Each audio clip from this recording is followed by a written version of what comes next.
السلام علیکم ناظرین، کے پی کے نیوز کے ساتھ میں ہوں آپ کا میزبان محمد جنیدہ۔ ناظرین، ضلع ڈیر اسماعیل خان کے گیلانی ٹاؤن میں ایک گھر میں دھماکہ ہوا، ایک بھاگ جبکہ 4 افراد اس میں زخمی ہوئے۔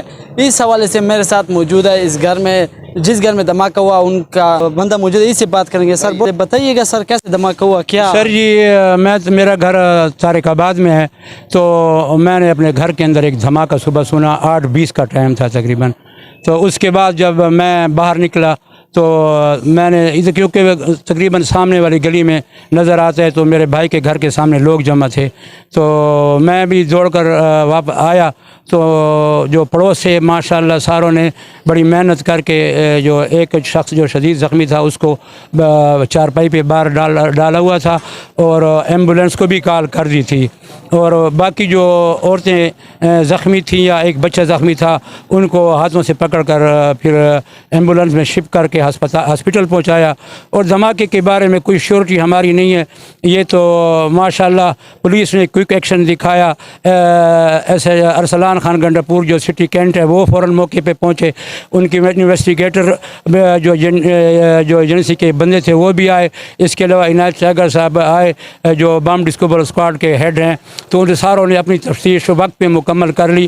اب تو یہ ان کا رپورٹ مطلب ہے، ہمیں کچھ معلوم نہیں ہے کہ لیکن یہ دھماکہ اچانک ہوا، اور کسی کو بھی پتہ نہیں کہ کس وجہ سے ہوا۔ تو بعد میں جو ہے نا وہ زخمیوں کو ہاسپٹل شفٹ کر دیا، اور جو برن تھے ان کو پھر مفتی محمود برن سینٹر منتقل کر دیا گیا۔ سر یہ بتائیے گا، یہ معلوم ہو رہا ہے کہ جو زخمی ہوا اور یعنی کہ جہاں بھاگ ہوا وہ کوئی مسافر تھے، یہ مہمان؟ جی ہاں بالکل، وہ مہمان تھے، وہ بچی کے کولیگ تھے، تو پڑھتے تھے، تو وہ باہر سے آ رہے تھے، تو ایک رات کے لیے ٹھہرے، تو مطلب اس درمیان یہ واقعہ ہو گیا۔ یہاں پہ ہمارے ساتھ ایک اس علاقے کے سیاسی اور سماجی شخصیت موجود ہے، ان سے بھی بات کریں گے کہ وہ اس واقعے کے حوالے سے کیا کہتے ہیں۔ جی سر بتائیے گا، آپ کا گھر تو یہاں پہ نزدیک ہے، تو آپ لوگوں کو یہ جب آواز سنائی دی گئی دھماکے کی تو آپ لوگ یہاں پہ آئے تو کیا دیکھا آپ لوگوں نے؟ ادھر جو ابھی ادھر تالا لگایا ہوا ہے نا، تو بلڈنگ اتنی خطرناک ہے کہ اندر بندہ نہیں جا سکتا، اندر لوگوں کو نہیں چھوڑتے کہ یار بلڈنگ اس طرح نہ ہو کوئی گر جائے۔ تو ادھر جو پڑوسی والے گھر ہیں اس کا بھی نقصان ہوا ہے، اس کی دیواریں بھی گری ہیں، بہت زوردار دھماکہ تھا۔ تو بہت افسوس کیا ہے، سی ایم صاحب نے بھی کال کی ہے کہ یار ادھر چلے جاؤ، اگر کوئی مریضوں کو کوئی تکلیف ہے، زیادہ تکلیف ہے، تو کوئی پشاور یا اسلام آباد وہ پشاور شفٹ کر لیں۔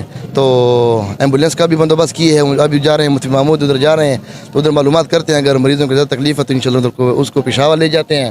تو وہ ادھر جس کی ڈیتھ ہوئی ہے وہ ملتان کے تھے، ان کے کوئی رشتہ دار تھے، مہمان تھے ڈیرہ غازی خان کے، تو بس یہ ہے۔ تو انشاءاللہ ان کے ساتھ تعاون کریں گے، اور محلوں نے بھی زیادہ جو ادھر آواز آئی ہے، محلے والے ساتھ ادھر آ گئے تھے، تو انہوں نے بھی زیادہ تعاون کی ہے۔ 112 والی بھی آ گئی موقع پر، پولیس بھی یہاں آئی ہے، ابھی میرے خیال میں اسکواڈ والے اندر ہیں، تفتیش کر رہے ہیں کہ یار یہ اپنا گیس سے ہوا ہے یا کوئی پنی کون کہہ رہا ہے کہ یار اس نے کوئی اے سی کا بٹن آن کیا ہے، اے سی کی وجہ سے ہوا ہے، ابھی وہ صحیح بتائیں گے تو انشاءاللہ آپ کو۔ جی ناظرین، اس وقت یہاں پہ پولیس موقع پر پہنچ گئی ہے، اور وہ بھی یہ معلوم کر رہی ہے کہ یہ جو دھماکہ ہوا ہے یہ کس چیز کا تھا، گیس لیکیج کا تھا یا سلنڈر کا تھا، تو یہ ابھی تک معلوم نہیں ہو سکا۔ اس دھماکے میں باہر سے جو مہمان آئے تھے، جس میں ایک جاں بحق جبکہ 4 زخمی ہو گئے۔ جی